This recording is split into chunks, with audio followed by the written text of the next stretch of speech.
And how do you prefer that you do it? Do you want to go through your presentation and then take questions, or? That's what my preference would be, yes. Okay, so we'll hold our questions until we're asked for them. Yes. Great. So everyone, this is Robin Klein. She is the Assistant General Counsel for the League of Oregon Cities. Robin and I have known each other for a long time. She's a fantastic attorney, very capable, and I've glimpsed this presentation and I think it will be very good for everyone. Well, thank you, Mr. Pietola. Robin Klein, League of Oregon Cities, thank you on City of Ashland's behalf for having us. I am looking forward to today's training. So we're going to jump right into these three topics. Generally speaking, the council manager form of government, what that entails, the different kind of structure that is, and then we're going to dig into your actual governing documents. So the charter, as well as rules and procedures presented in your council rules. And then we're going to go into essentially just pragmatic and practical strategies for elected officials and city staff, and how that effective relationship can be built and fostered to serve the public at large. So generally speaking, council manager form of government, what we have, the charter, that is the city's constitution. That is going to be hard to change. It has to go to the voters for approval, so often it doesn't change. Much like the United States Constitution, the Oregon Constitution, you don't see it changing that often. It has to be voter approved.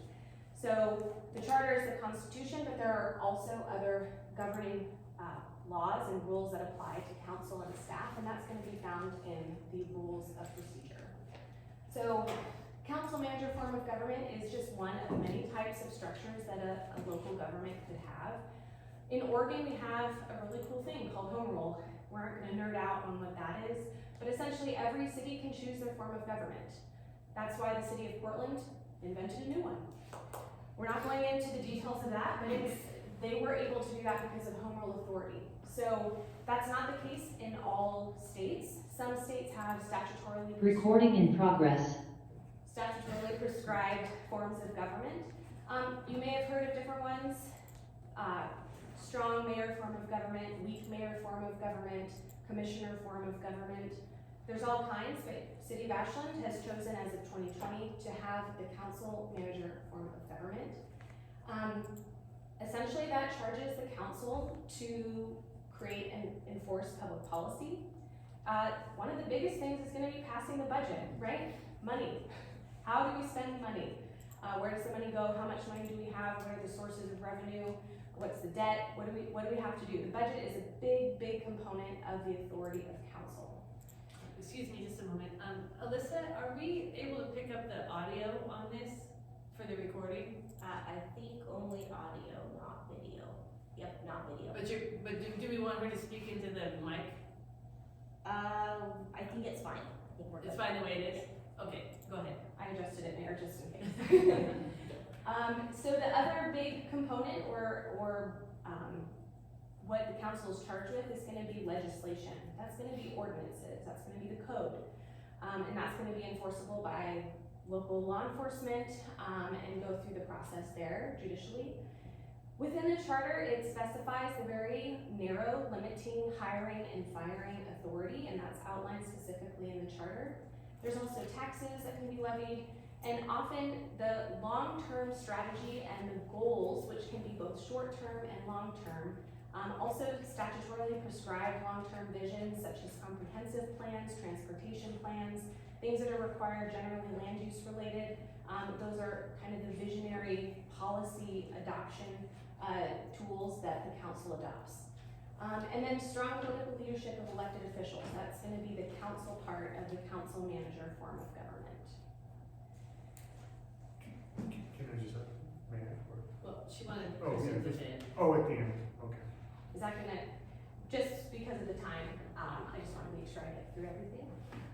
So council manager form of government is really going to emphasize the elected officials kind of governance for policy, and then it delineates specifically the administration where the council gets to choose their manager, and the manager is then charged with the actual administration of the policy that's been adopted by council. So some of the pros of council manager form of government is it's adaptable to the local needs. There's very clear delineation of administration policy. And it creates a roadmap for success with the budgetary tools as well as the long-term vision, and it tends to reduce overall operating costs. So generally speaking, council function is going to be the mayor and the council, and together they are the governing body that I'll reference as council. They're the community's decision makers, so the citizens choose every 4 years, each of you have 4-year terms, to be the representative for their elected body. And then again, just the focus of the council's function is the long-term community goals, major projects, and that's both short and long-term. So this focuses on community growth, the land use development, capital improvement plans, capital financing, and strategic plans. And again, limited hiring and firing authority is generally encapsulated within the council's function. And then moving to the manager's function generally, the city manager is hired to serve the mayor and council, but as well as the community. They administer the city's projects and programs on behalf of the council. And a main component of the manager's role is going to be preparing that budget, as the budget is one of the largest decisions that council has to make. And within their domain of administration is going to be recruiting, hiring, supervising, and of all staff as well as contractors. And they carry out the policies and the short and long-term goals chosen by council. Another key component of the council manager form of government is the dependency between council and the manager for policy recommendations, as policy recommendations typically require information involving fiscal, staffing, all sorts of statistics that are going to be found from that administration side. Quick visual, I'm a visual learner. So this somewhat encapsulates kind of the roles of the components of the council manager form of government. So policymaker, pure domain of city council. You also, I believe, have 9 committees, if I were to find on your website correctly. I didn't dig into those. But you have 9 committees that generally are advising council within their subcommittee or commission or committee's role, whatever they're charged with. So they're going to be advising council as to what their policy recommendations are before council makes the final decision. And then the city manager is the policy advisor and implementer of whatever the council's policy choices are. So just a kind of a quick example of where is the line, right, of policy and administration. It can get murky, lots of councils struggle with that. And so just on a rudimentary, basic level, we've got the policy is the what and the why, and the administration is how you do it. So, example, council votes to build a new public park, it approves the funding, and it sets a goal to increase green space by 10%. That's pretty high level. It's not directing how and who to contract with. There could be a timeline or a general timeline that could be proposed. Generally, budgets are on a fiscal year, so that's one kind of timeline that's kind of inherent in municipality work. But the policy administration, the city manager hires the contractors, oversees the engineer department, and manages the day in and day out construction of the new park with the approved budget. Often there's going to be some relaying of information, right, between the goal and policy that's been adopted by council and the progress that's been made. Sometimes, and we won't get into public contracting rules, that's a whole different training. But there could be specific thresholds in which the administrator would need authority to contract, but the general procurement process is going to be completely conducted by the administration side, the manager side. Commissioner, I'm sorry for this example. We know this isn't Ashland specific. I'm okay. So generally speaking, again, with the visual, I love a chart. So the domains and characteristics and who does what in a council manager form of government. So legislative authority, pure domain of council, right? That's the ordinances, the resolutions. Executive authority, that's going to be the appointed manager. That's again kind of the enactment of the policy in the day in and day out operations. The manager selection is going to be in the council's domain. That's going to be a part of that limited hiring and firing authority presented in the charter for council's domain. but it's typically based on experience, and that's the recruitment process. Manager removal, again, council majority vote. The manager, and that's a typo, manger, I found two, I apologize. Manager tenure is gonna be the contract, it could be indefinite, usually the contract defines that. Department head appointments, that's gonna be specifically in the administration side, the manager's domain, with no council confirmation or consultation. Department head removal, again, that's gonna be the manager's domain of administration. Policy development, this is where the manager makes recommendations to the council, and then the council does their deliberative process, votes, and sends that final decision for the manager to implement. Again, policy adoption, council, manager vote. Policy implementation, that's the manager only. And then just general structure principles, this is gonna be the basic separation of powers, which is kind of set forth very specifically in a council manager form of government in the charter. And then again, that's the policy versus administration. And that really follows a business model. So are any of you in the private industry versus public sector? So it's gonna be, I'm getting some head nods. Basically, you can have a council manager form of government that's analogous in a lot of ways. You've got a private entity, let's say a corporation, you got the board, right? Those individuals are usually selected, they're qualified, they help adopt the policy for the business, but then they go and explicitly recruit an executive who they know has the chops to go and implement and make money for the shareholders or whoever you're serving or making money for. That's gonna be the equivalent kind of dynamic of a council manager form of government to the private world. So that was all general, right? That was general form of government structure. Moving specifically to the City of Ashland's charter. As I'm sure you're all aware, there was a 2020 charter amendment. So the charter it went to vote, and the voters of Ashland decided to approve a charter amendment, which did shift the form of government. I'm not gonna go into the former type of government, but what we have now is the council manager form of government. It removed the city administrator position, among some other structures or positions.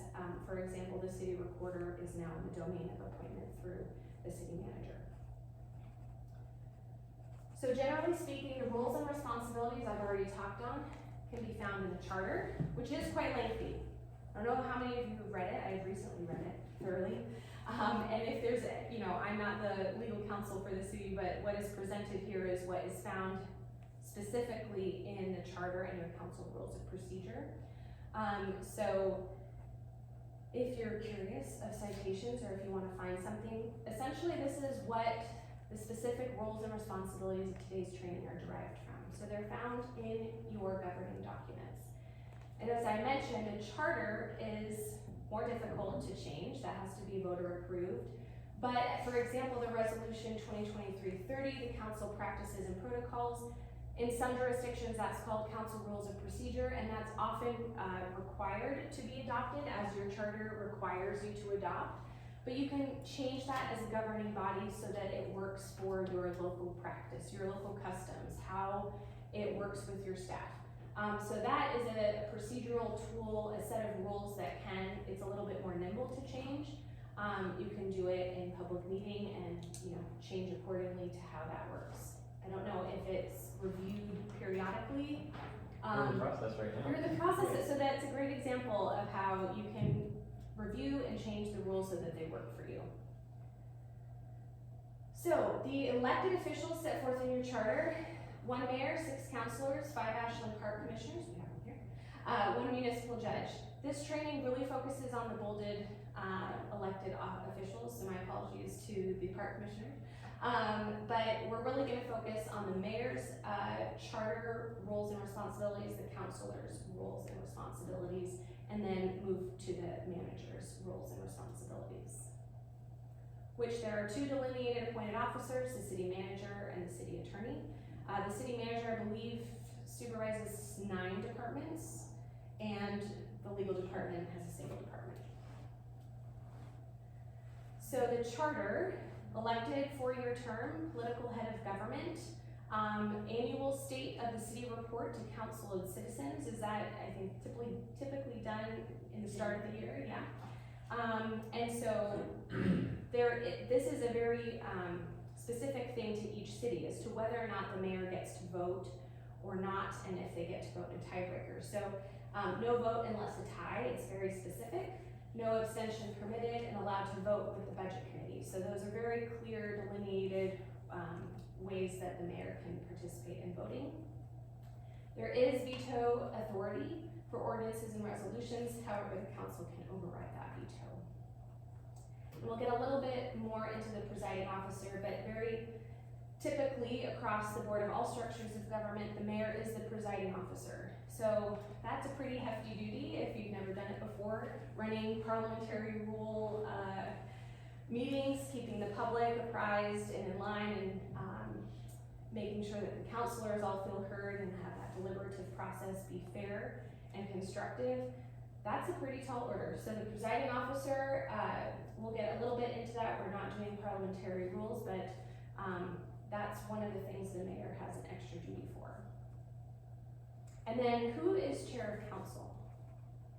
All right, so that's often called council president, but here it's chair of council in your charter. It sounds like you're selected annually for 1 year of service by the council. And so that changes every year, and you are the substitute mayor. So another thing that's very clear in your charter is you do retain your voting privileges if you are the substitute mayor. Some charters are silent, and that can cause confusion and need legal interpretation. So it's very clear here. And then it also goes further to explain that the chair pro tem is elected by remaining council members if both the mayor and the chair of council are absent. So that was a unique thing that I hadn't seen before. So councilors elected for 4-year terms on rotation, and there's 6. And generally speaking, council authority. So you've got 6 councilors, 1 mayor, so 7 total members. Your quorum is 4, and your majority of quorum could be with mayor, 3 councilors, or 4 councilors. So the minimum would be that quorum of 4.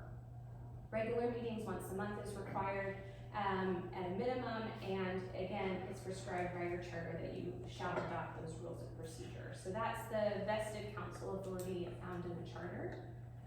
And then it goes on to really enumerate other council duties, if we will.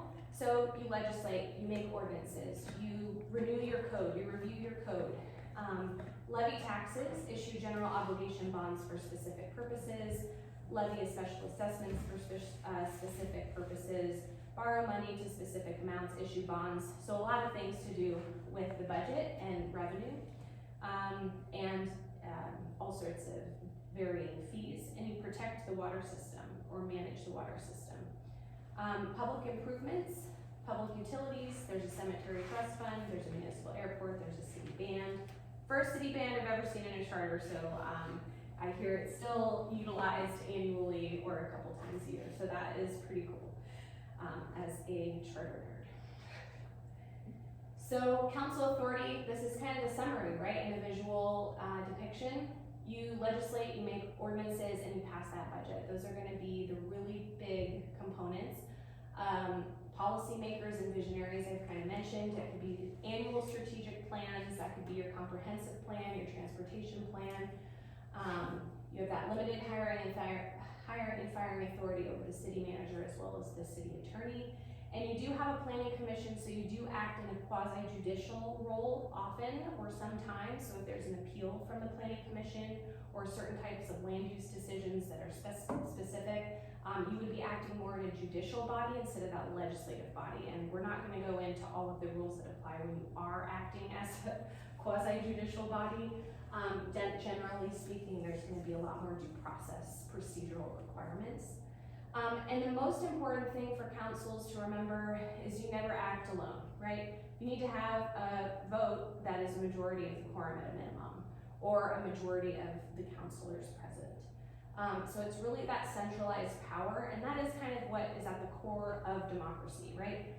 Local government is the smallest form of democracy, where you have that transparent public participation, open deliberation, discussion, learning of information, and then vote. So that is the centralized power of city councils. So pivoting to the manager side of charter duties. So the city manager authority, they are the equivalent of the CEO of the corporation, right? They are the chief executive officer for all city business. They report to the council and mayor as a whole. They advise council and mayor as a whole when there's development of policies or policy decisions that need to be made. And in turn, after a policy decision is made by council as a central body, they carry out the adopted policies, which can look like the strategic plan, it can look like the comprehensive land use plans, ordinances, resolutions, and they have that indefinite or definite term per their contract. So duties include attending council meetings, reporting and recommending to council on any city need, administering and enforcing ordinances, resolutions, and franchises, leases, contracts, permits, or other city decisions. So just the basic tenets of how a city operates, they're gonna be charged with overseeing, managing, and then reporting as needed to the council on all of those matters.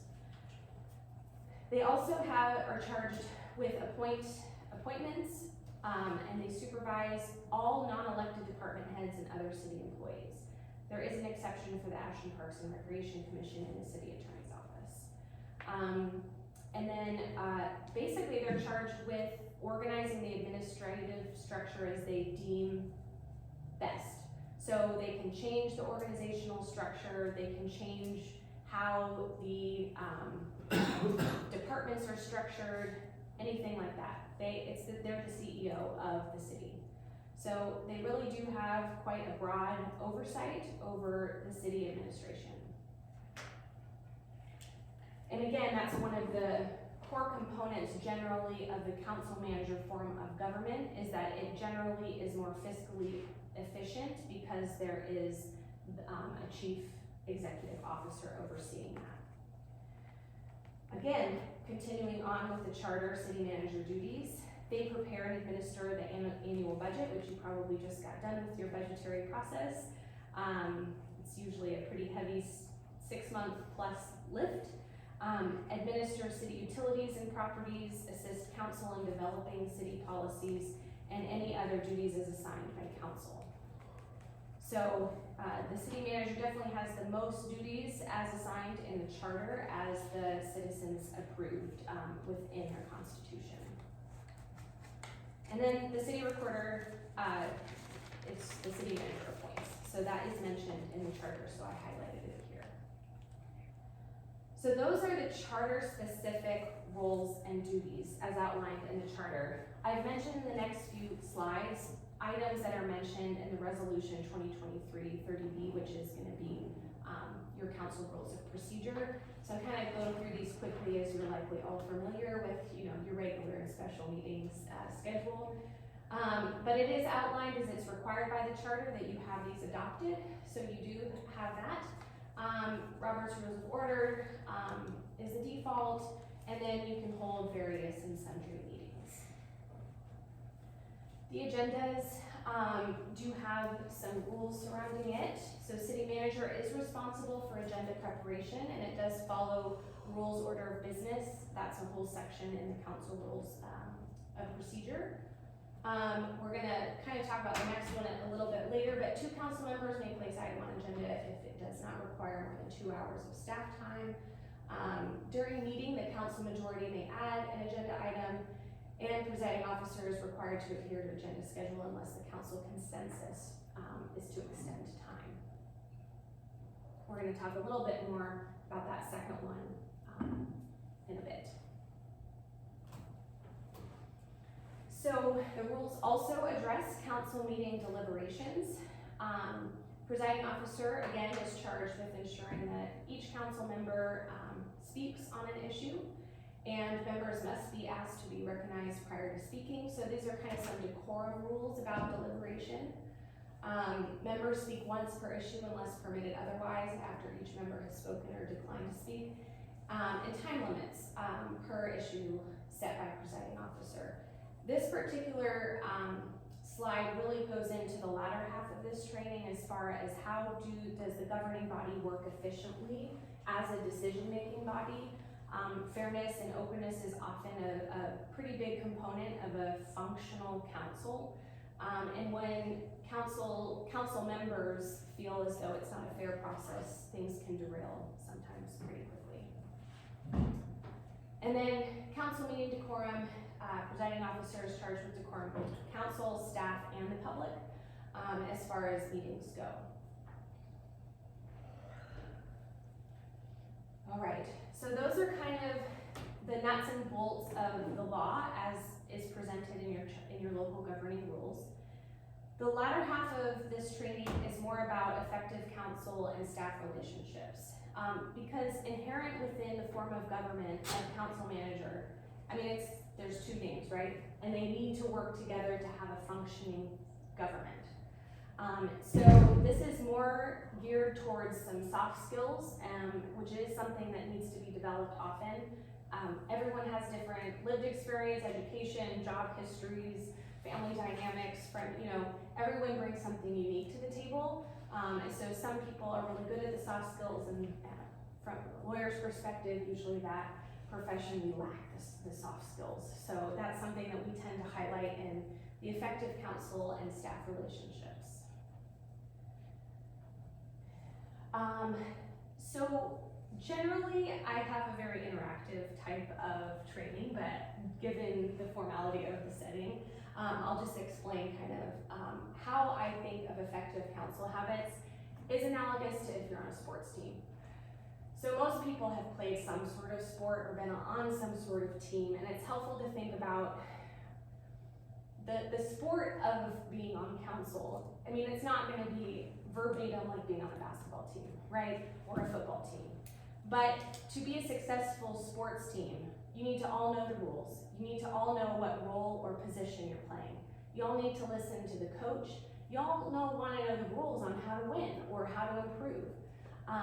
And so when some of those very basic tenets of being a successful sports team is analogous to being a successful council or council manager form of government participant. Because you need to know the roles and responsibilities of your position on council, and you need to be able to develop the skills to be an effective decision-making body.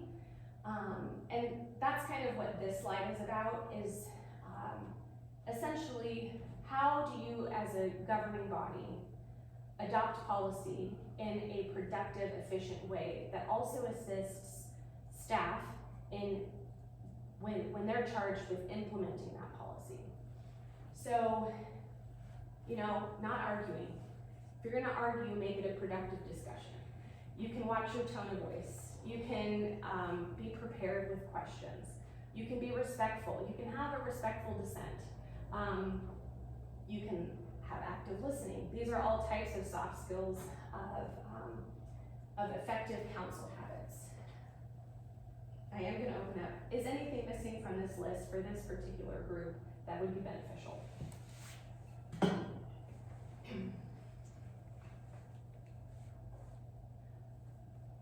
I wonder where the conversation goes in terms of the present as a solid, united group, in terms of media relations, social media.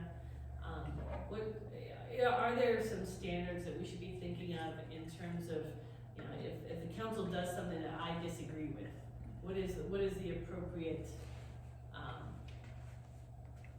way in which I communicate about that issue? You as mayor, or you as anyone else? I think it's any one of us. I would think it's the same. It would apply to all of us. Yeah, so I think it's probably the biggest component of local democracy as a local governing body as council is when council makes a decision together, you're presuming that you've had maybe work sessions, you've had staff reports, you've maybe had experts come testify, you maybe have received information, you have done deliberation as a group in public meetings. You've been able to each speak on a specific time frame in kind of a decorum, professional setting. Not everyone's going to agree. You guys have to make very challenging decisions often controversial decisions, right? So you'll have that kind of process where you all have come to a vote. You may vote yes, you may vote no, you may abstain. But what comes out of that vote is the collective council's decision. And if that is not upheld as the actual council decision, that will eventually deteriorate the council's rapport with public, things like that. So I'm not gonna go into like best practices with media.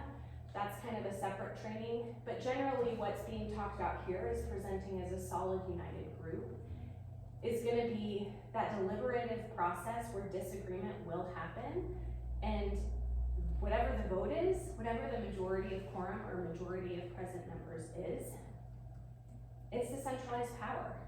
That's gonna be the actual outcome. So even if you as a councilor, even mayor, disagree with that vote, if you don't stand by that vote, then it will generally unravel somewhere in the process. And the centralized power of council, I mean, that's gonna be the process of where you get respect from your citizens, which if you disagree with, 3 others, that's kind of a reflection of probably your community's emotions, right?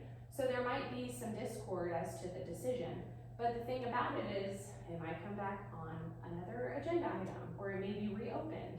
The thing about council decisions is the process in which is transparent, where public comment happens, you get information, and then hard decisions have to be made. So the presenting as a solid, united group is a component of effective council habits. When the group does not present united is when it can become more dysfunctional than effective, if that makes sense. Councilor Jay? Can I, just to follow up on that, just to kind of clarify, so I would agree with that, because to me, I think about it as, there's always gonna be disagreements, that's what we do. You said hard decisions, fortunately, we don't have the abstain option, so they're hard. I would think that it would be something like this, and tell me if you disagree relative to best practices. A vote is split or whatever, I'm in the minority, whatever. Post that vote, it is my, I would say, ethical duty to say, I dissented, but the body is moving forward with this, and I support the body's moving forward, even though I just personally just don't agree with it, as opposed to unethical is to do anything to literally subvert that body's will of being executed. 2 different things, right? Just want to make sure that we have the right to express without over rotating into disrupting the rule of law and moving forward with policy decisions made by the majority. I mean, is that a fine line, or is it, because I want to make sure we're not like, you gotta say this was the will of the body. I felt differently, but we can still express that, or do you just say, I don't say anything, that was the will of the body? So generally speaking, I mean, what I described as best practice is whatever the vote, however you voted, whatever the outcome, you report kind of as, like you mentioned, this was the vote through the deliberative process. It would be public knowledge of how you voted through the transparent process. When you say the word ethical, I think Oregon ethics law, that's chapter 244, we're not talking about that. Fair enough. Let's call it- Sometimes there can be rules specific to who or how members of council can represent or address different bodies. There's also the First Amendment right, so that question kind of goes, it's very nuanced and would be specific to facts. This is more just general. Best practice. These are general best practices.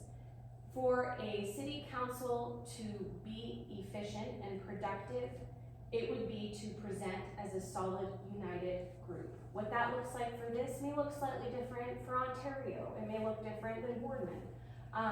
Every body is slightly different, but generally speaking, for a governing body to be effective, they need to have that buy-in of that democratic process that I kind of already described. So that's probably one of the more challenging ones, because as you all know, you all represent different constituents, different positions, and you guys have to make very, very difficult, divisive choices for your community. So council staff relationship, I have tried to find a better infographic than this. So if you've attended any of my other trainings, I have used this before. So what's happening in the infographic? you have council on the left and you have administration on the right. And you have this little dotted line that goes from the top mission and kind of down on management. It's trying to kind of visually represent the intervention level of council versus administration. So you have council mostly participating at the highest level, at the mission level. The mission level is typically, right, the big policy decisions. And then you have goals and results, and then you've got the policy, and it goes down further with administration and then management. And same inversely with administration. It doesn't actually work with administration, it's more the council. That's why I don't love this infographic. But essentially, this is depicting the council manager form of government and the role of council as it goes further and further from that policy, broad, high-level view down to the nuance of day in, day out management. So for effective teams between the council and the staff relationship, which is where the next few slides are going to address, really you have to have a willingness to confront and deal with difficult issues. This is why you probably all joined an elected council. Why you pursued being elected to the council position is you wanted to make your city a better place, or you wanted to work at large for the city of Ashland. And every city is facing challenging decisions and problems that are unique to your area. And so that's what you signed up for, was making those hard decisions and having hard conversations and dealing with constrained budgets and dealing with disgruntled citizens. That is what, council is on the nuts and bolts is, and it's a very hard job. And so just a willingness to show up and confront that as a group of individuals that probably have a variety of perspectives. And then the council's ability as a team to deal with these issues, that's kind of why I mentioned in the before slides, how do you have productive meetings? How do you utilize your time? How do you have professional relationships with your counterparts on council? Especially during public meetings, special meetings, work sessions. How do you, as a group, depict yourselves in front of the city and your constituents? As well as with staff, because you rely on staff for information, you're guiding their direction, but that is a core team dynamic. And then council establishes an effective relationship with city staff, and we'll get a little bit more into how that can be developed, because it does go both ways, council with staff and staff with council. But how do you do that within the bounds of your roles and responsibilities that you have to abide by? So one of the ways in which there can be dysfunction in a city is when there's interference by council with administration, and I'm talking specifically within the council manager form of government. So what happens if that arises? And these are just some kind of at-large issue spots, if you will. So first and foremost, typically council interference with administration, it goes directly against what's in the charter, right? I just described for 35 minutes all the roles and responsibilities outlined in the charter. It's very specific language as to what the council members do and what the manager does. So if there's interference with administration, it goes against the form of government in the constitution of your city. Circumventing manager typically results in kind of that dual chain of command, which generally costs the city more money. I don't know if typically the dual chain of command is confusing for everybody. Typically the folks that aren't in charge are charged with management. It also undermines the manager's authority. So as the charter prescribes, they're the administrator, they're the CEO. If you've got a council or councilors that are starting to meddle into the administration, it ultimately is undermining the manager's authority of their department heads and their staff. And generally disrupts city management. It can erode public trust if there's potential lawsuits that can happen when things happen. If the citizens get wind of that, typically that's not a good news headline, and it can create legal liability for the city. And then generally it just or reallocates the manager's time from the administration task that is charged in the charter and it's more goes and swings into politics instead of city operations. So those are just general outcomes if council kind of goes outside the bounds of their roles and responsibilities. So specifically within the Ashland's council rules, as well as the charter, there is a no coercion clause, which is typical with most council manager forms of government. So council is prohibited from directly or indirectly by suggestion or otherwise attempting to influence or coerce the city manager, and making any appointment removals of any officer or employee. Okay, that one's pretty straightforward. You can't quid pro quo something with the city manager. You cannot extract promises from a city manager candidate. That seems fairly straightforward. And then the council is or can discuss and suggest to the city manager anything pertaining to city affairs or in the best interest of the city. And that makes sense because council manager form of government, you guys are working in tandem to try and have that success for your city. Can you give examples of that? Of which one? The bottom one? The bottom one? Well, I mean, here, and we'll go into the next few slides, I think it's pretty clear that councilors can discuss specifically with the city manager. They have rapport with the city manager. That would probably be an internal specific practice as to how the manager wants to do that. That would be city specific. But what is pretty clear from the subsequent slides is council should not be reaching out to specific staff underneath either department heads or the city manager. So that's, and we'll get to that here in a second. So here it's pretty clear that council and city manager can have kind of that fluid conversation. And again, it probably won't be at, the entire public meeting. There may be meetings set up outside of public meetings for one-on-ones or something like that. That would be an example. Yeah, that wasn't where I was going, but continue, I'll see if I can clarify that for the slides. Okay. So within rules of city council, the conduct with city employees is highlighted that council member may make staff inquiry to gain understanding. So request cannot take more than 2 hours of staff time. If request takes more than 2 hours, direct it to the city manager. It must be approved by the mayor, city manager, city attorney, or council majority. If it's gonna take more than that 2 hours of time, council should directly reach out to city manager and department head.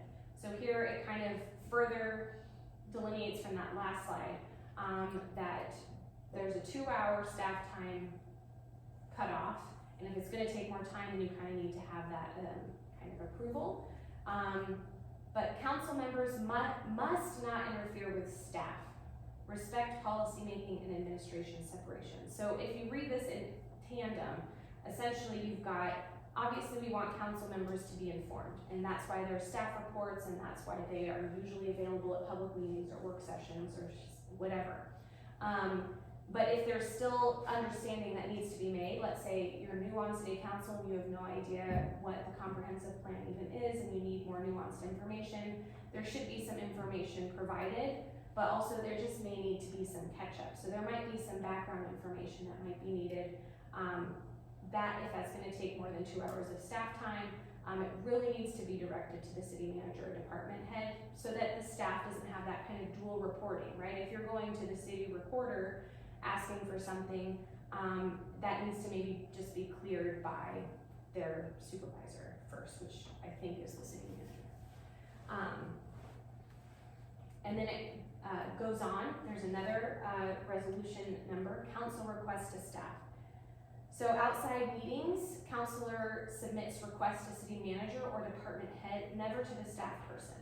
Staff response to council request, there's a staff estimate time to fulfill the request, and that's directed to the city manager or department head to respond, and the city manager, mayor, city attorney approves request if it's over 2 hours of time. So I kind of presented these as they were presented in your local governing documents. You first have the charter clause, which is like a no coercion clause, and then you have kind of supplemental, more finite, detailed rules. And the gist is, it seems like councilors need to just talk with the city manager or department head if they want staff time allocated to some additional project. And that kind of goes back to that city manager form of government, where if you've got who's in charge, people get confused, more staff time is allocated towards that project, which is then gonna just be more fiscal dollars that could have been dealt with in a more responsible way. So I think that's generally, and I know that the city attorney would correct me if I'm wrong or presenting it, but this is just generally how the rules are presented. So, effective council manager relations strategies. We've got 8 things that we're gonna cover next.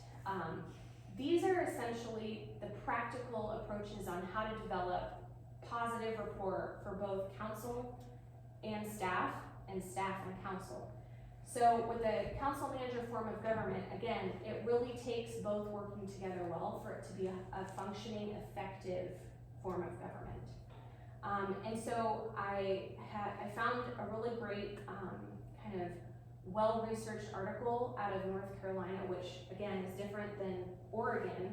However, all of their cities are statutorily required to be council manager form of government. There's been a lot of research done on the forms of government, and they have kind of developed strategies for effective governments to proceed in that form. So these are what they highlight as the top 8 strategies for council manager relations. So first, governing body and the manager collaborate to provide value and service to citizens. So again, most public servants, right, are there to serve their community members. And that's generally why everyone shows up to work and why you all wanted to run for your position. So that shared goal of working for your constituents is everybody's goal. And so the collaboration to provide value and services to the citizens is the shared goal. And it's also a shared responsibility. For elected officials, it can look like if that's not being done, obviously there's recall, you could lose an election, you may resign if that's not working. And then with staff, if that's not a value that they hold and they're not upholding their job duties, that could be, they might have to go look for another job. So those are the 2 outcomes if that collaboration is not working. But that shared governance responsibility is kind of the cornerstone of the council manager form of government. That also looks like providing information to citizens and listening to their feedback. So for council, that's gonna look like when you're at public meetings and you listen to public comment. For the city manager, they're gonna be getting calls, they're gonna have people stopping in, they're gonna have people respond and email, and they're gonna be communicating with the public on a day-to-day basis about the community experience and the services provided or not provided. And both work in tandem to reach different people. There's gonna be different forums for the constituents to connect with the governing body or city staff. So the manager provides valuable advice to the governing body. This is a key component of the council manager form of government. I've mentioned it a few times already before. But this really, the task is for the city manager to use the information that available to them to balance the political interests of the council, the policymakers, with the financial feasibility or staff time feasibility. And that looks like providing valuable advice for that policy development by the manager to the council. And the manager supports the council's decision even if it's not what was recommended. So similar to the mayor's example of what if I wasn't a part of the majority vote, how do I kind of uphold the council's vote as a whole? Well, that's similar to the manager who may propose a recommendation for policy that's completely gutted and reformatted and then sent back to the manager to implement. The manager is gonna have to implement that policy. That's a clear duty, right? So that's a similar kind of analogous component of the form of government. And oftentimes the city manager or the department heads, they're the ones dealing with the citizens on a daily basis with the services that are provided by the city. And they're having to explain to the public why that policy is in place or how it got to be or what the impacts are from that policy decision. And that looks different for every city as far as that interfacing. So another component of effective council-manager relations strategies is gonna be the elected officials' mindful approach to employee relationships. So this kind of goes to what is in your governing documents, the clear roles and responsibilities of policy versus administration. It's clearly something that council manager form of governance can struggle with, right? And that's why it's a part of this this article and kind of research, is that the elected officials' mindful approach to that employee relationship really can impact the overall success of the local government. Clear about chain of command and administrative responsibilities, protecting that workflow that's established by the city manager's business or kind of organizational structure. And this can be helpful, things like annual retreats, goal settings, and strategic plans.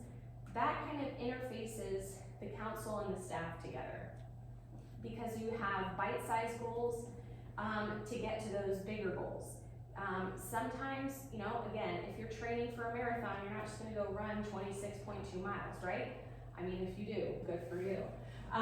But typically, you're gonna have to, I don't know, apparently this counselor can do that, props. But you know, you've got to set, okay, I'm gonna train for 6 months, and the first week, you know, I'm gonna jog, you know, for 2 miles, and then I'm gonna do some strength workouts, I'm gonna work up to this 26.2 mile race. That's a similar analogy to how you set goals for anything, either in your personal life or professional life. You might have a lofty goal to build a park. Well, that may not happen fiscally based on financial restraints for 5 years. Well, that's a longer term plan, but we can set annual goals which will help guide the manager and administration to meet that goal and kind of have that natural check-in with council. Council employee interactions and requests managed appropriately, and I think your local governing documents kind of explicitly touch on that one a few different times. And then governing body acts as a body and manager respects council. So I've kind of also talked about this just generally with the team dynamic of council as a body, as well as kind of their interfacing with staff. The manager treats each council member equally, and trust is built between manager, staff, and the council. I think that last one can be done, it's best done early on, so you know, every 4 years, I think maybe it's a staggered term election, so you might have 4 new councilors next January. Well, if you only have 7 people and 4 are new, that could be a complete new majority, and if those 4 people don't understand kind of the basic tenets of what Ashland has been working towards, maybe there's an onboarding that is helpful. And I did see on your website a really cool city kind of counselor handbook, which not all cities have. I did see some LOC publications, so that's great. So we do have a lot of basics, which can help people get up to speed if they've never had any interfacing with municipal government. It's complicated. I didn't know before this job just how much you all do and what cities do for their communities. It's really detailed, sometimes extremely technical. I mean, stormwater and wastewater treatment facilities, I mean, that's a lot of detail. So onboarding and helping new folks understand why you're having to make some decisions or what has been made beforehand and why you're making certain decisions, you know, years after that, because things take time in government. So that's a good way to trust, build trust between the manager and staff and council and staff generally. Manager and council give each other a fair chance to succeed. As I just described, you know, from a manager's perspective, if you have 4 new counselors every couple of years, you gotta onboard, you gotta bring people up to speed every few years. Well, it's not fair for the manager to think that that new council is gonna be completely efficient on their first public meeting. So giving it a fair shake, having onboarding, having meetings, getting them the information that they need, other counselors that are more familiar with the process, making sure that they're available for questions, kind of just that humanness of, hey, here, I've been on council for 2 years, it was really hard for me the first 6 months, it was really helpful that I just kept those rules of procedure at every meeting, and I kind of refreshed my memory, and I made sure that I read the packet and had questions prepared ahead of time, because I had a lot of questions, because a lot of that information was new. That's totally normal, just kind of having that conversation with the new council members can be really helpful. And then again, if the council has new staff, either department heads or a new city manager, it's not fair for a new city manager to know everything on day one. Given the amount of job duties that are in the charter, and depending on how large the city is or how sophisticated it is, it may take a whole year for a city manager to get up to speed. It could take longer. So just kind of having that mutual respect of giving each other a fair chance to succeed can really also help build that trust and that relationship. Council and manager create a communication loop.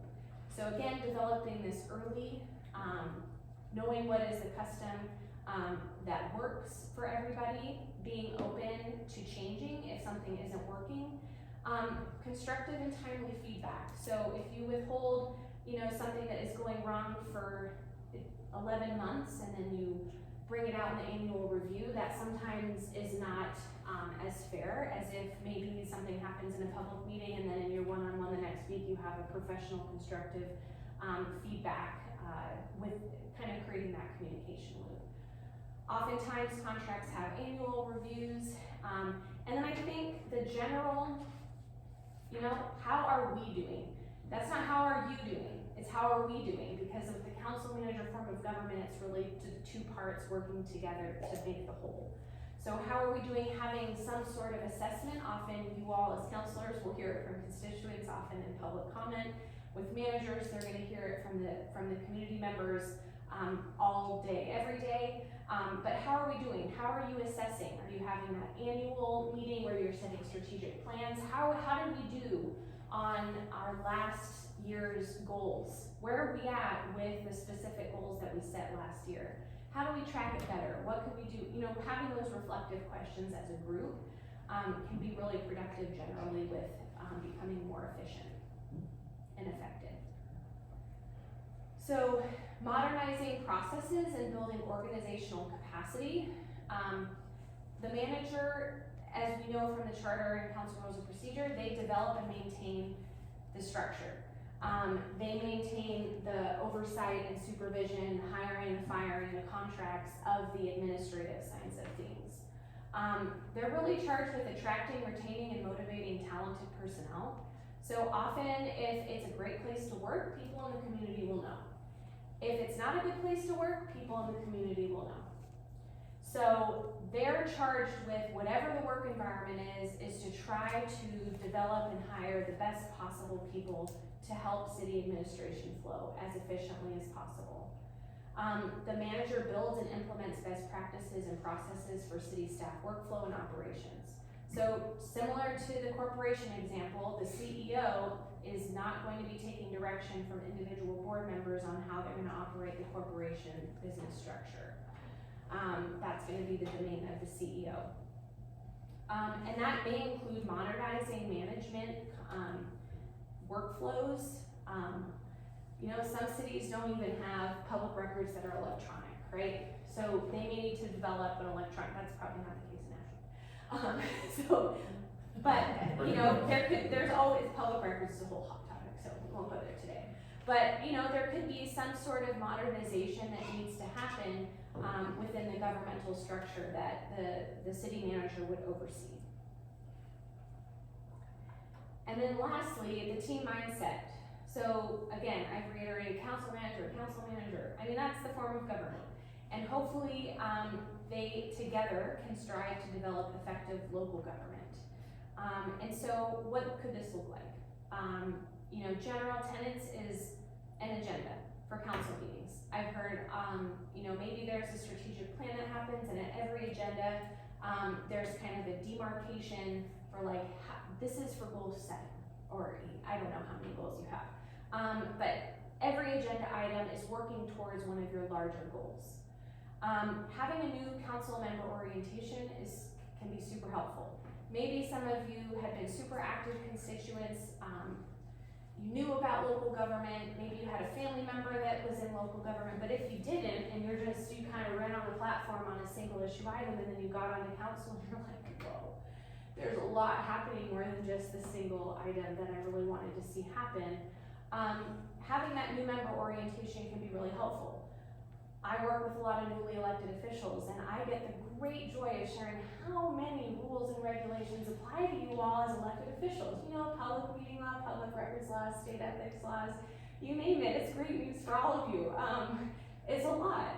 Unless you had some sort of exposure, it's kind of a deluge of information. And so having that new council member orientation can really help introduce them to the local culture, how best practices are, what are your local governing documents, what do they say, what are your roles and responsibilities? Because that's just kind of the core tenet, and then you add on all the technical things that you all need to know before you make your decisions in public meetings. Maintaining public trust through positive council and manager dynamic. So again, the public is watching, right? We always know that. That is why we have public meetings. That is why it's accessible to the public. And so they are watching and they understand the inner dynamics of council and staff. So just generally, mastering that group decision-making skills, so that kind of goes back to that shared united front. If there can be a development where every individual on council really feels like they've gotten the information they need, they've been able to ask questions and received answers, they felt like they had a fair shake of being heard, they listened to other people's perspectives, and they were able to make an informed decision as a group. I mean, that's a mastering of group decision making. And then on top of that, having that support whatever that decision being made was. Honoring that council staff partnership, allocating time appropriately. This is gonna look like, you know, public meetings or work sessions. Do you follow the agenda? Do you follow the specific timeframes allotted? Are you respecting staff time if you're running till midnight on a public meeting night? There's some cities that have had to put in their council rules of procedure that they can't run past 10 p.m. because they have hourly employees and it's costing money if they're going to midnight, and they have, you know, bully implications. they have to, so it's like allocating time appropriately means being prepared for your public meetings or work sessions, having your questions prepared ahead of time. If it's practice in your city, sharing that with the relevant city staff so that they can research and come prepared and answer your questions at public meetings, so that doesn't have to get pushed to the next meeting to answer the question. And making sure that you uphold the rules, both as presiding officer, but also as council, knowing those rules and respecting those rules as set forward so the presiding officer can be successful in managing the meetings. That's where kind of allocating time appropriately comes in. And then just always knowing the rules and applying the rules equally.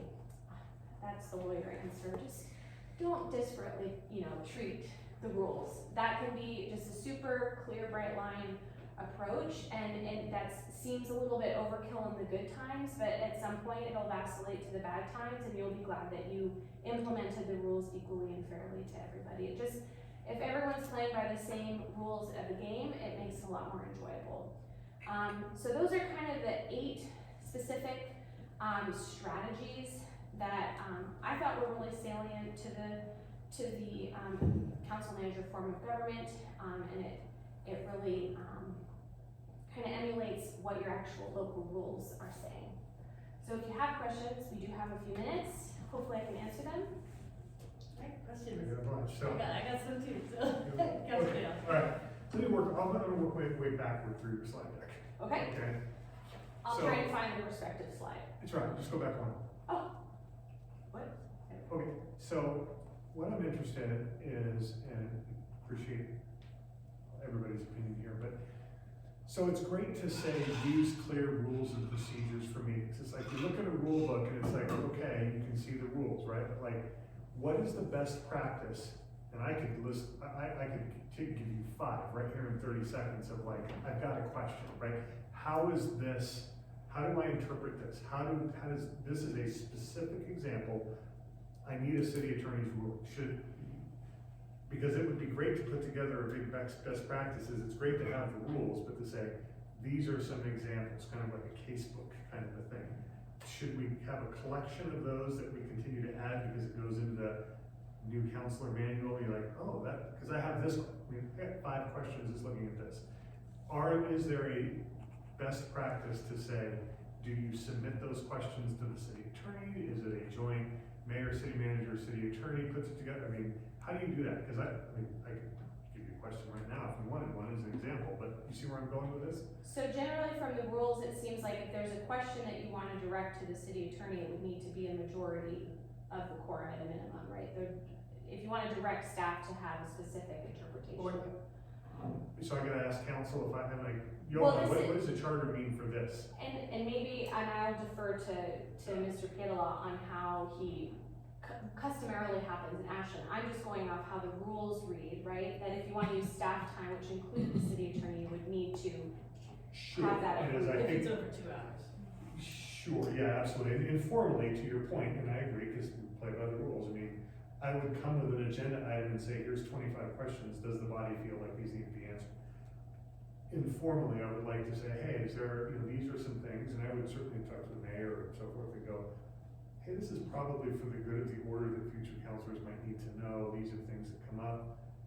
And he can say no, to make it as an agenda item, but I guess would that be something like, Yeah, how would you like that to be handled until it becomes untenable? yeah, I think, Because they're kind of big, tough questions too, like, for sure, and the way I read that final bullet point too is more just like, how are we consistent in governing ourselves? What was that? Right, so. Anyway, and I lost my train of thought, sorry. So like a question would be, and just to start at the top, it would be like, and I'll give you an example if you want, just like you had brought up, it's actually on my list under the city manager, and it said, you can go back to whatever slide it was, but it was the one that basically said, no counselor should touch to it. In fact, I've got the charter right here, I was looking at it, but it says something along the lines, I'll just read it. Neither mayor nor member of city council should directly or indirectly suggest an attempt to influence the course of the city manager by making, but of course, right? We don't walk into her office or a candidate or anybody else and say, you need to do this. It is the decision of the body. Completely 100% understand that. My question is from an interpretation standpoint, is what happens if the body says, we feel this about a certain department head, person, thing, stuff, like we have concerns. It's not, as a body, we are okay to do that without stepping over that. I mean, we can't say, you need to do this, but like, are we overstepping any bounds by saying this is, the body feels a certain way about a certain thing / person? How does that work?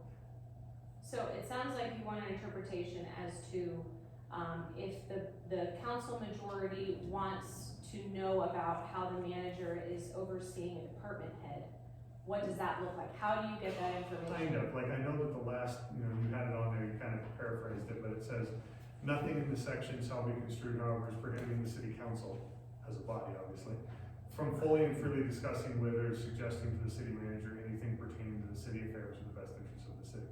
So if the body decides this is something that needs to be addressed, we have a concern about an individual, about a group, about a department, about a thing, that even though the city manager is the CEO, for lack of it, would be like the board coming and saying, we have this concern, this specific concern, About administration. about administration or authorization of something, that is not overstepping, is that correct? Well, I'm gonna defer. Yeah, I would say you're correct. The way that section of the rules reads is council member or mayor should not be going in and doing it. And so, but council can raise the concerns if it affects the well-being of the city, absolutely. I think that's, I think you directing the city manager to act in a certain way is not, but raising a concern saying this needs to be dealt with, saying finance is losing whatever amount of money, parks is out of control, whatever it is. Any of those things. But then is our only recourse then would be, I guess I don't want to do that, but like, okay, so a city manager then, or the city manager form of government could say, duly noted, do something, duly noted, I don't believe you, I'm not going to do anything, or maybe another thing, we just, like, is it just we cross that bridge when we get there, but we are at least allowed to say it, correct? I think you're allowed I to. mean, that's part of our oversight. Yeah, and I think, it absolutely is. I think that point on the last slide though is more just the rules we conduct ourselves with here in the meetings. So that was like clear, and so that, I think what Robin was saying is, we want every counselor to know that their voice was heard, and the public know that every counselor had their shake, and this is the result of the body, and then we follow all the rules, we got to this point, and then as a team, we move forward on that point. But the extent of which we say, like, as we say this as a body, I just wanna stipulate that, it can be very specific, and it can be taken or not, we are discussing the affairs of the city, correct? Yeah. Okay. So I have a question that kind of follows on alongside that. And Sabrina and I were at a session at a conference where they said, you know, mayors come with your city managers and they played a game show to say, you know, like, which, you know, whose job is it, right? You know, kind of thing. It was super fun, but it was really obvious what the answers were. And I wanted some questions where those lines cross. So it's easy to say, you know, the city council says what and the manager says how, right? But let me give you a hypothetical example. And it kind of comes back, you had a park example, that we want to make a park. Go forth and make a park, city manager. And then it becomes clear that the park that is being made in Phoenix, Arizona, say where the council of Phoenix, Arizona, is an asphalt park with all metal playground equipment. And the community goes crazy, and the commission or the committee or the council is, you know, clearly this is something that we don't think is going to work from our value standpoint, for whatever standpoint. Where is that line? Where, how deep is appropriate for council to go in terms of the how, right? So maybe it would be appropriate for the council to say, we want a park that has these characteristics, right? That would be a how question, but it would also seem to be giving appropriate direction so that the city manager knows more specifically what the council wants and doesn't go down a road that clearly isn't, right? I mean, and that's, I think, where we have struggles is, where is the appropriate line of saying, this is what we think it looks like? And that is the one infographic that I was like, I wish I could have something more specific. It's that dotted line. Where does the policy end and go? And that's gonna be the fine tuning that needs to happen. You know, for every hypothetical, the line may look slightly different. Right. So as far as if it's a policy for the park, maybe that is all discussed more specifically up front so that the staff actually knows what direction the council wants to go. And so maybe that just means more robust discussions as to what council's vision is. It may be that you don't have enough information until the project is a quarter of the way through that maybe you've changed your mind. So that's where the agenda setting, that's where kind of the discussion and rapport between staff reports and council, maybe it's a standing agenda item. Maybe the parks update is a standing agenda item where, you know, the council can't, you know, it would be impossible for council to make every administrative decision. That would be a council form of government with, you know, No one wants to do that. and so every hypothetical that you give me, there may be a different line. It may be an easier answer for the parks. You know, what the vision of the park is seems reasonable to suggest as a policy item to implement. If you are then going down to, you need to use this particular contractor, well, that is gonna probably be too much. And that would obviously be too much, right? I mean, we know that that's too much. And so what happens if a council were to see something going in a direction, but now it's in the admin side? I think, Mayor, one of the things that Robin had on one of these slides that I thought was awesome, and I think that it would be beneficial for all councilors everywhere, is when you tie an agenda item to a larger goal. And so, like, if the goal is to have more green space and you put in an asphalt park, that's not even, you know, so it's like. No, and I didn't follow it exactly. The assumption is we want another park. Right. And now the park becomes this but I think that communication, like Robin said on the front end, like, the policy we're fulfilling is here, the goal here is here. You know, you could really define a lot of what fits within that goal if you define the goal clearly. You know, if the goal is, you know, we want a park that allows for, you know, use by kids as well as adults, as well as, you know, bikes, you know, whatever the thing is, or you don't want bikes, you know, we want it more a natural garden type park, you know, and then you're getting into, or you're forming the policy and you're setting a clear goal, and then the how just becomes more limited. It's like, okay, I can carry this out by putting in a garden with a bike track around it. You know? And probably easier for the city manager, right, so that there isn't so much of a chance of going in a direction that is not what the council wants. I think that's been part of the question, and when I talk to other mayors, that's the question that they have too, is, you know, we want to respect the firewall, but it's not visible. Right. Right, and so how do we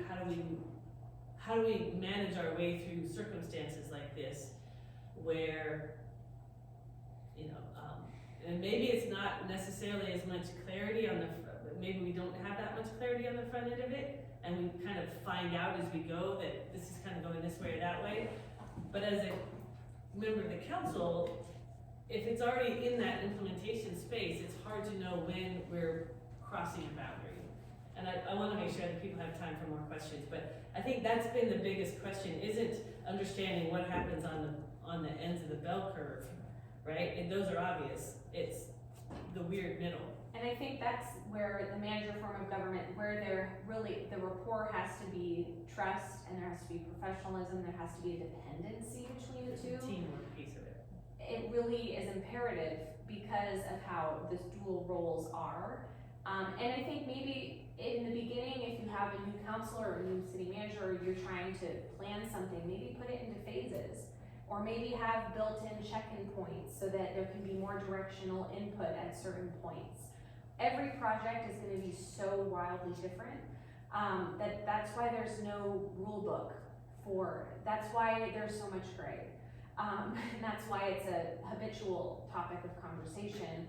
And it's a good question, and it's a hard question, and depending on the project, depending on the sophistication of the city, the answer's gonna look different here than it does in Tangent, Oregon, or Corvallis, because of staffing, because of resources.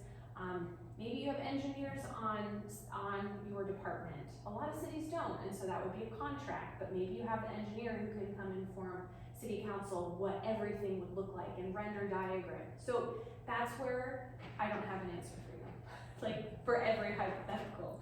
And hopefully that was somewhat helpful. But I think to your point, like the teamwork aspect and the unified front aspect, like I look at that as more than just you know, that stage of the process. It's like, okay, we're all on the same page as to what the policy decision was and what the goal is, and really clear on the why too, because the why can really shape the how.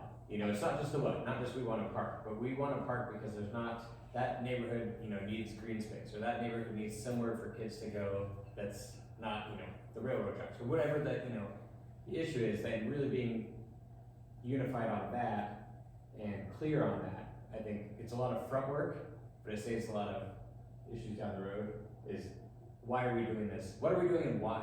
And being clear on that and being united on that. And then I think the other aspect that you could tie in is, if it's a huge project, is when are we gonna check in and what's gonna be the purpose of those check-ins? Like, you know, we're doing a huge project, it's gonna take 5 years.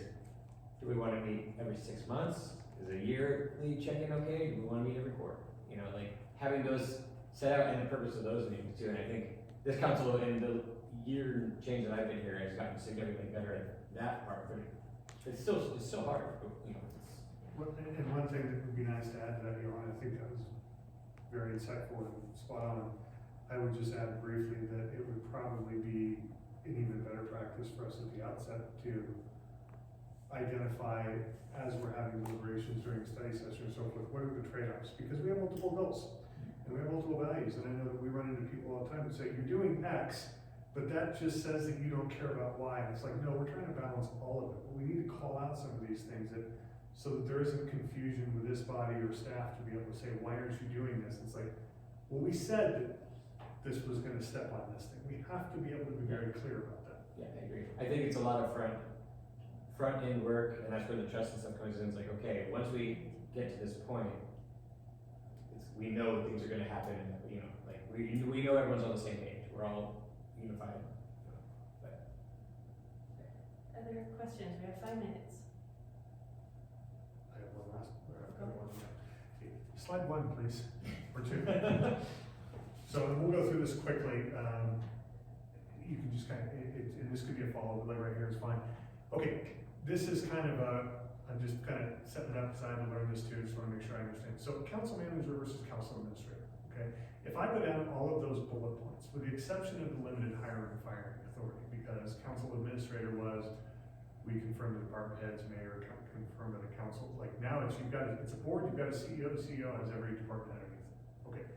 Other than that, all of those bullet points are the same, irrespective of the type of government, right? Or where are some other things that people would say, yeah, this also changed when you went to a city's council manager form of government. We still enforce the public policy, we still administer public money. So I can't speak to the city administrative form of government because I didn't review how the charter read prior to 2020.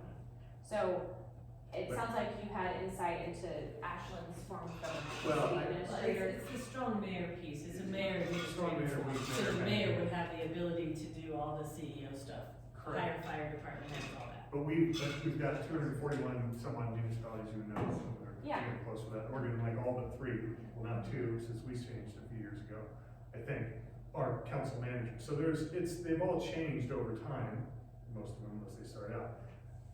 Do you have, generally speaking, without our charter or our whatever, generally speaking, with what you've seen, is there anything that you would say, if you're gonna know this about a city administrative form of government as opposed to a city manager form of government, it would be this? Like, if you're just educating someone with one-on-one government. So I am not familiar with city administrator, I'm pretty sure, but if what mayor's saying is it's similar to strong mayor, there are often small cities, and we're talking under 2,000, there's no staff, so the mayor is the administrator. Got it, okay. So I can speak to having reviewed charters that have a strong mayor form of government, and they do have, it is basically, the mayor would specifically have that higher. Mayor's the CEO, I mean, you can tell. But often it has the clause of with the majority, Of course. of council. So can be some restrictions. I didn't do a deep dive on Beaverton's form of government. They had a strong mayor, they were a large city, but essentially they were a salaried employee that acted much more like a CEO. That is changed. I've just never found any difference, right? Like, the Yeah. city administrator still executes, they still execute on the policy, we still do all of those things. So, okay, if there wasn't anything that glared at you, I'm fine with it. And I have one last question if no one else does, and that is just, there was, on one of the slides, it talked about constructive, timely feedback to the city manager, so you don't wait for a year. But, feedback from an individual counselor is not feedback from the body. And so what are some thoughts about what would appropriate feedback be from an individual counselor to a city manager? That's a little bit, I didn't find the. It was in a big, it was one, you know, There's one in the long end, list. one of the lists. I remember saying that line. I don't remember where it is. There it is. Council and manager create a communication loop. Yes. So, essentially, let me just see if there's anything in there. So I guess maybe Answer just that. sort of clarifying my understanding. So one of the things I think that is potentially a problem is that an individual counselor says, well, I told the city manager this, I gave them this feedback and they didn't change what they were doing.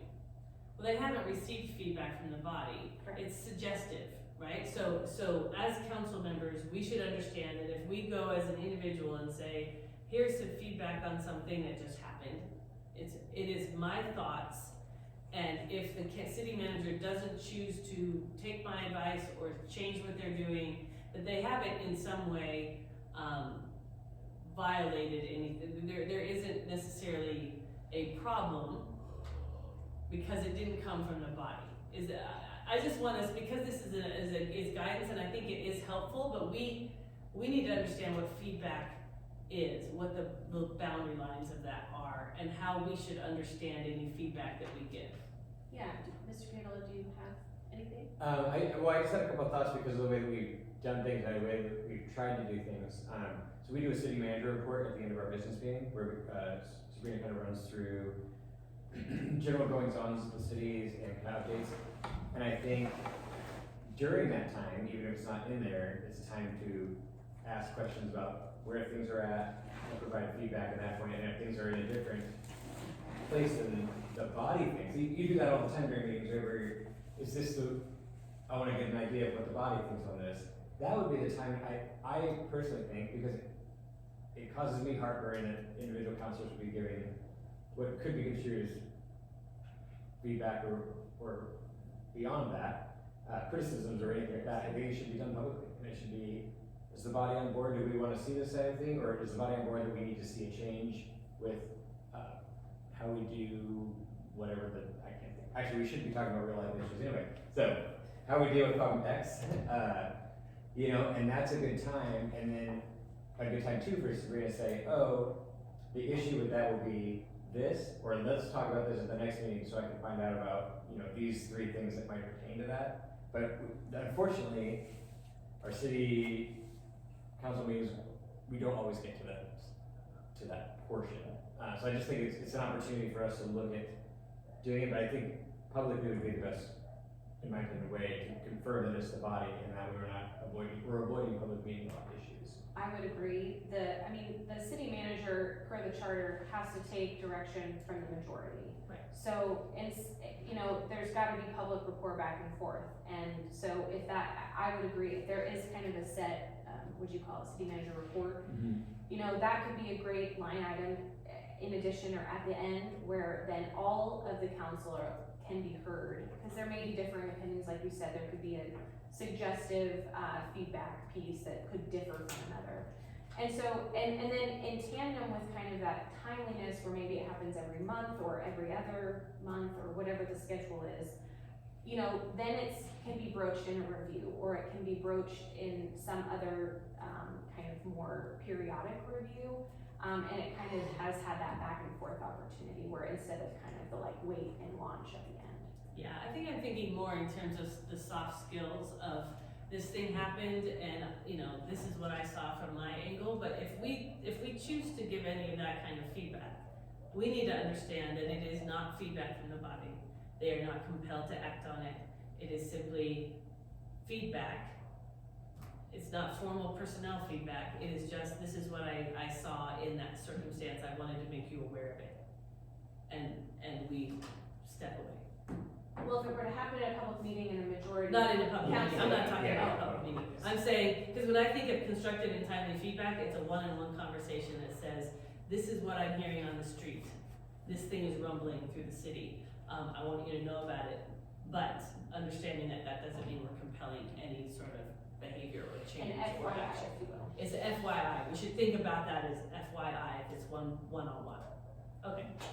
All right, well, we are 3 minutes over. Thank you so much for your time, Robin. Thank Thank you very you, much for Robin. having me. Thank you for organizing this for us. It's very helpful. And we'll get the recordings out to the couple counselors who couldn't be here.